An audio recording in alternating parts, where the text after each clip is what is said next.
Good morning, everybody. It's Graham once again from Unearthed, and today's film is on the similar theme to the last one when we talked about losses. How come so many coins and artifacts become lost in the ground? And this is a bit of a follow-on from that, but with a little bit of information, I guess, or a little bit of advice and guidance around simple site research. So this should be an interesting topic, and I think it will strike a bit of a chord with a few of you good people that watch this Unearthed channel. Now, many moons ago, when I first started detecting, we pretty much went into every field we got permission on, regardless of how it looked, regardless of any history, regardless of any links to anything that's been going on in that particular area. We're that keen to go detecting, we just wandered aimlessly on the permissions that we got, with a degree of success. Some fields were better than others, some were absolutely shocking, as you can imagine, and we went by a very primitive, basic rule, I guess, if that's the right word. Whereas we'd drive around a particular area, and if we seen a field we like the look of, we'd go and get permission for it and detect it, and it was just going by luck only. So if it looked, there was something about the field that caught our eye, but some of you guys might have even done the same. Nothing particular of interest in it, it just looked the sort of field where you would expect to find coins and artifacts. And 9 times out of 10 you'd go in it and you wouldn't find a great deal, because going by looks only isn't going to get you the finds that you're looking for. So the penny soon dropped, where we were starting to do more and more research. One of the research mechanisms I used, so for example, I'm going to use this local area here to me where we live, Dalton-in-Furness. It's been here since the year dot. We're finding now that there's Roman evidence here, and a heck of a lot of medieval evidence, but we didn't really know where to start searching for the medieval finds in particular. So I stumbled across an old map, which is from I think it's from 1856, which is a highly detailed map for the time. Now you might be thinking to yourself, well, it's only Victorian, but a lot of the landmarks and features on that map will indicate that these buildings, these windmills, these mills, these houses would have been there long before, if they're still on that map. So I started off doing some research regarding this map in this particular area, and some of the results were outstanding, in so much as we had a field that it's a featureless field, it's on relatively high ground, and we started finding coins off it, and we were wondering why there were so many coins on it. So your imagination starts kicking in, you start thinking of what's gone on in the past. Was there a bit of a market here? But no, there can't have been a market there, because it's on high ground. It has been really windy and wet up there, because the winters we have here are pretty dire. Something else would have been going on. And of course, getting back to the map, it actually showed that there was a windmill. There was a windmill on that field. It's not there anymore, it's long gone. It showed it on the Victorian maps, and that's give us indication why we're finding so many coins off it. And the coins were dating right back to Tudor times. So that windmill's obviously been there since Elizabethan times, and it was a focal point for people. If they wanted their produce turning into flour, for example, they would have took it up to the windmill by horse and cart, and probably exchanged money, coins, at the windmill. How many times would that have happened over the years? Numerous times. And of course some of them coins would have been lost, and we found them. So happy days. So, just by looking at that map, that detailed map, give me an indication that, we found sites off the back of it. Now, some of you guys that watch this channel are friends with me on Facebook. I know it's Facebook and it doesn't appeal to everybody, but it's a good way of communicating with people. Now I can send you the link of this map that I use, this detailed map from Victorian times. It's very interactive, very interesting. covers the whole of the UK. If you want a copy of it, I will send it via Facebook Messenger. I'll send the link. All you've got to do is click on it and it'll open it up, and you can search for your particular area that you detect in, and you will find some interesting features. Believe me, you really will. It's very, very detailed, so I'm quite happy to share that. But what also it showed me is some of the ancient routes in the Furness area here. Now, I'm talking about the Furness area. Some of you guys watching this live in different parts of the country, but you can map it over to where you live. So for example, I did some research on a piece of land that had an ancient route, and it was a drover's route, it was a trade route that led out to the coast. Now, we got permission on the fields surrounding this route, and it petered out at a particular point where the modern roads kicked in, a few houses kicked in, so obviously it was a little bit built upon, but that route would have continued over the valley and beyond, and we actually traced it. We got permission on the land and we traced it, and we actually found hammered coins, because that is an ancient route and people used it often.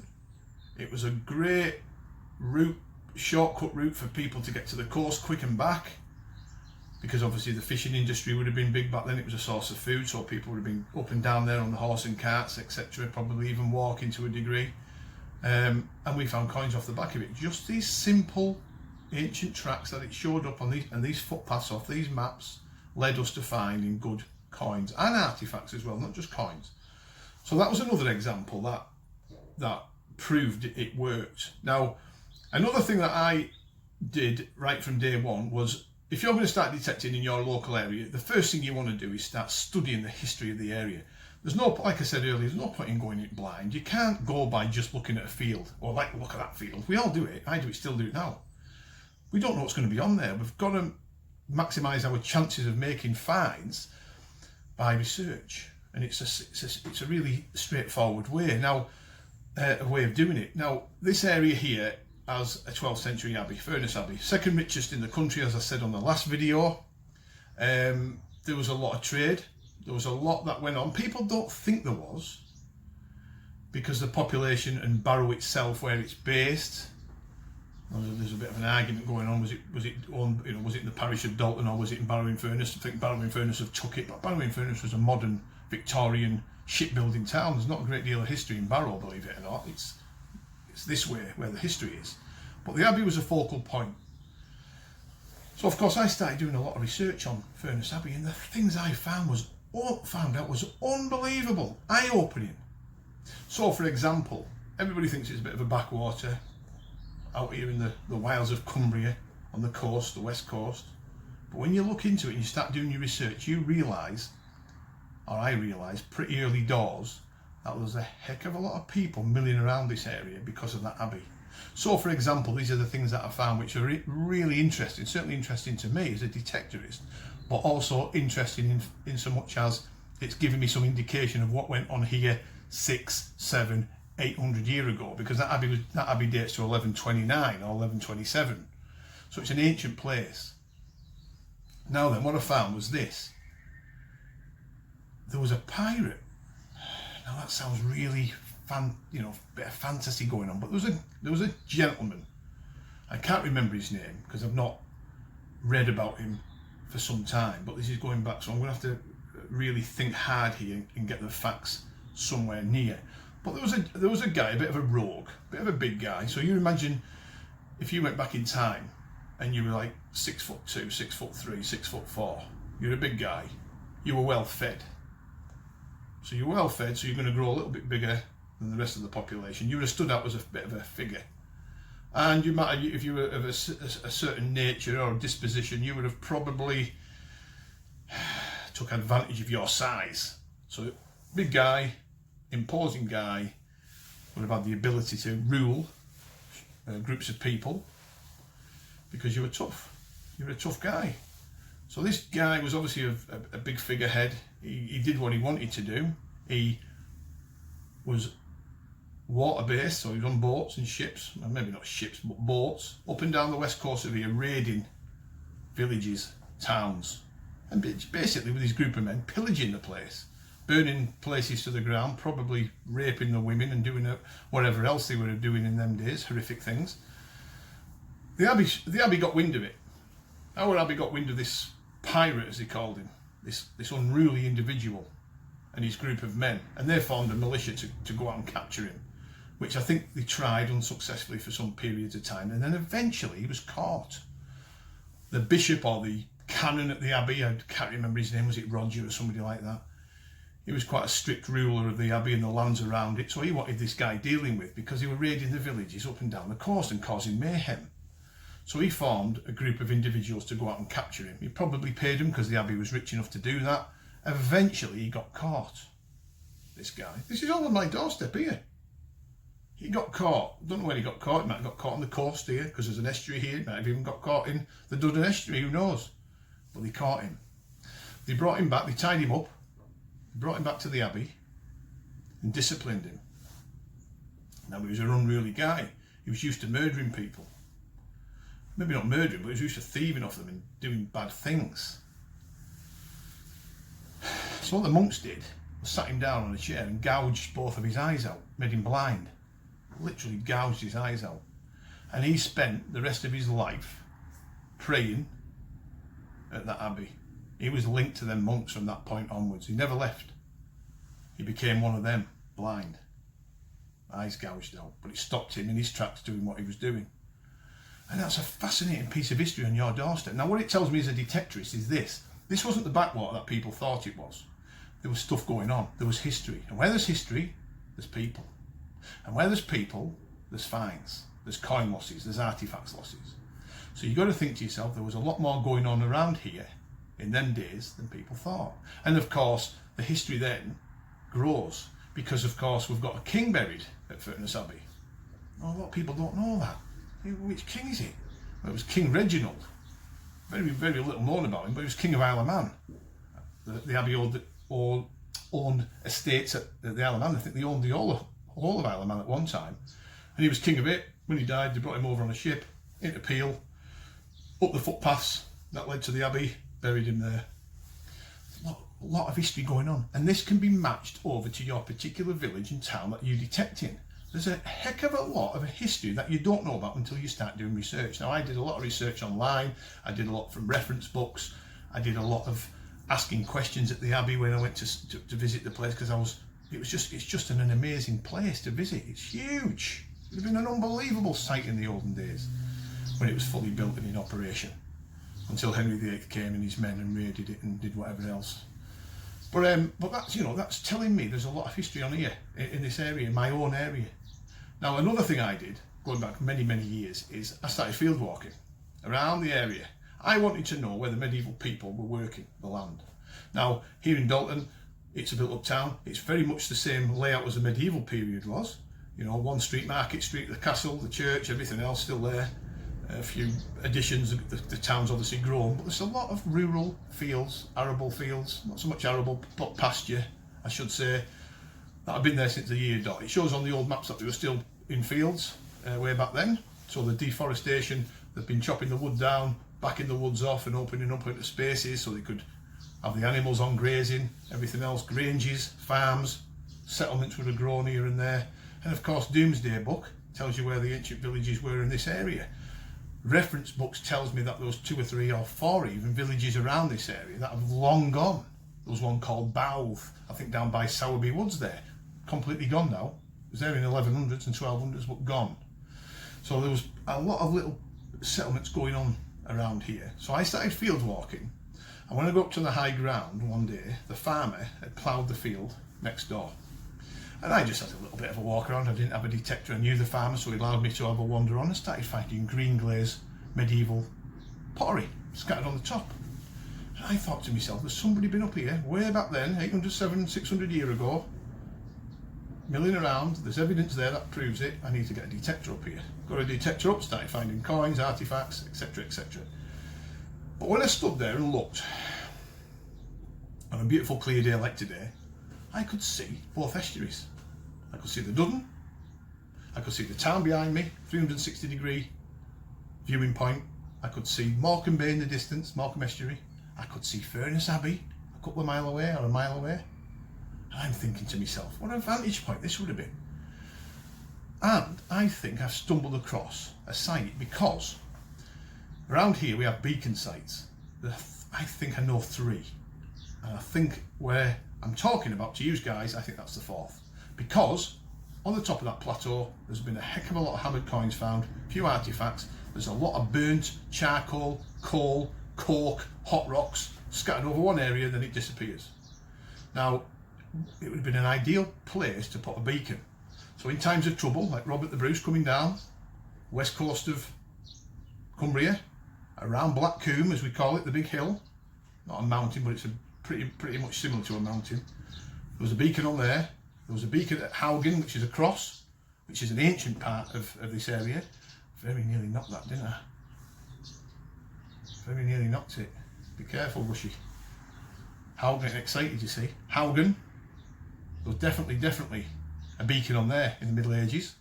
Now there was a beacon there, and we know it because it's documented. And there's landmarks and earthworks up there as well, showing that there's been bits and pieces going on. There's Bronze Age settlements around it, or Bronze Age burial mounds. But what was interesting when stumbling across some of the literature and some of the research I was doing, there was a woman in Dalton in the Middle Ages. Maybe she went off a rocker a little bit, but she actually went up there and lit the beacon. She lit the beacon and got hung for it because it was a false alarm. So we know there's definitely a beacon site up there. It's marked on the old maps in medieval writing, beacon site, and I think I've stumbled across another here. Just by field walking, just by looking where you think the beacons were, you can see Haugen from it, you can see the Black Combe beacon would have been there, you can see that, and Furness Abbey would have been able to see where I'm stood. So if you put a beacon on there and lit it, the smoke would have gone up the fire, that would have told them monks at the Abbey and everybody that was milling around it at the time, all the servants and everything else, that there was trouble coming. They wouldn't necessarily have seen it from Black Combe because it's too low laying. They wouldn't have seen Haugen, they may have seen the smoke. There was one at Holbeck, which is further over. There's a beacon site there, Beacon Hill it's called, named on the maps. I think that's the 4th beacon because it's produced a heck of a lot of coins and artifacts. Now there might have been a grange up there, there might have been a farm up there linked to the Abbey, etc, etc. But it just shows you what you can find just by walking around and using your eyes and looking. It's a good way of gaining local permission to find things. Well, of course, you know, approach the landowner, ask them for permission, but there's no reason why you can't do that to your particular area and just do a little bit of local research, local history, even go to the library and dig out some local history books. Simple site research pays off. Now, another one is this. I detect, not just around here, not as much around here as I used to, I go away, as people know. I travel into different counties for different reasons. And one of the fields that I detect on still to this day is called Millfield. Now when I gained permission off the farmer, I didn't know where to go. I did not know where to go. The land was vast. So the first thing I thought of is getting around the fields, around the villages, because the old villagers would have used the fields and did everything else that they do in them, hunting, producing the crops, collecting firewood, you name it, right? But I wanted to know the names of the field to do some simple site research off the back of. Now the farmers probably know, there's a high percentage of farmers out there that own land that know the names of the fields. And it's a really good introduction into getting your first finds under your belt. Go for the field names, ask the question. Don't be afraid to ask the farmer if he knows the names of the fields. Some of these names go right back to the tithe maps. And a lot of farmers that have interest in their particular land will know the names of their fields. And we had one called Millfield. What's that telling me? It's been a mill. Windmill? Watermill? I tell you what, we found plenty of good stuff off that field, and we went just by the name of it. And there was another one called Red Tile, I think. Red Tile, was it Red Field? Something like that, red. Full of red pottery. Orange ware, red ware, pottery all over the place. We found stacks of Roman coins off that field, and we went purely because of the name of it. And there was one called Drover's Lane, I think it was, or Drover's Field, something about the Drovers. I always remember it, Drove Lane or Drove Acre. It could have been actually Drove Acre. Went on there, what did we start finding? Evidence of the medieval people. So the drovers had maybe settled there. There was a reason, there was a drove road in the area that probably went through there. There was a reason why that was called Drove Road, Drove Acre. The drovers must have settled there when they came down on the travels. Amazing. So you can use the field names to gather evidence of research to find you more coins and artifacts. Because we all want to do that, don't we? We all want to maximise our chances of finding more and more things. And it's just simple site research. You can do it. Everybody can do it. So field names are a great resource for you guys to go out. I mean, how many fields are out there? Penny acre, penny field. You just don't know the names of these fields, what they're going to come up. It's really interesting. Camp field, stone field, where there could have been a building there and it's just collapsed into a rubble of stones, or it could just be because it's heavily stoned. You just don't know. You've got to go silver field, fair field. Was there a fair on there? Market field. You just do not know what you're going to turn up by asking the question. So that might give you guys some idea of how things work in the detecting world. I know I've based it on this area, but you can map that evidence and the discussion I'm giving you to your particular area, and you can do it all over the country. There's nothing stopping you going out there and researching your own particular plot, your own particular farm, and you'll be surprised where it crops up. So I hope that helps. I hope that's been of interest. I mean, I could carry on continuing talking about what we've done. I mean, there was one there before I go, because I'm just conscious of the time and you might start yawning. But we had one where it was a corpse road, they call it, which was a road that led to the church. Well, it wasn't a road, it was a path. You could actually detect on it. We got permission on it. We called it the corpse road, and it's where they carried the dead to the church from the villages. I think there was 4 villages that came into one, led up to the church, and they used this one particular route. And we detected that route off the back of the farmer telling us that's what it was called. And the stuff we found was amazing. Absolutely amazing. Half crowns, shillings, sixpences, groats, half groats, rings, just we found loads of stuff because it was heavy. There was a lot of traffic on it, foot traffic of people going right back. And of course, where there's heavy traffic with people walking, there's going to be losses and there's going to be fines. So these little simple clues can lead you guys to more finds. Now, a lot of you guys watching this are probably already aware of what I've said, and you might not take a great deal of notice, but for the new guys that are watching and the new guys that are into detecting, this will be invaluable. So I hope that's helped. I can continue on this theme for many, many episodes and give you guys some examples of how I find my sites. But we can't talk all day, can we? Thanks for watching. Thanks for the subscriptions, and thank you for subscribing. The reason why I'm getting so many of our friends to subscribe is because we're going to start doing competitions off the back of these channels. Why not? Free giveaways. Why not do it? So watch this space. That's going to come in the future. And thank you for watching. Good luck if you're out detecting this weekend, and all the best. Bye for now.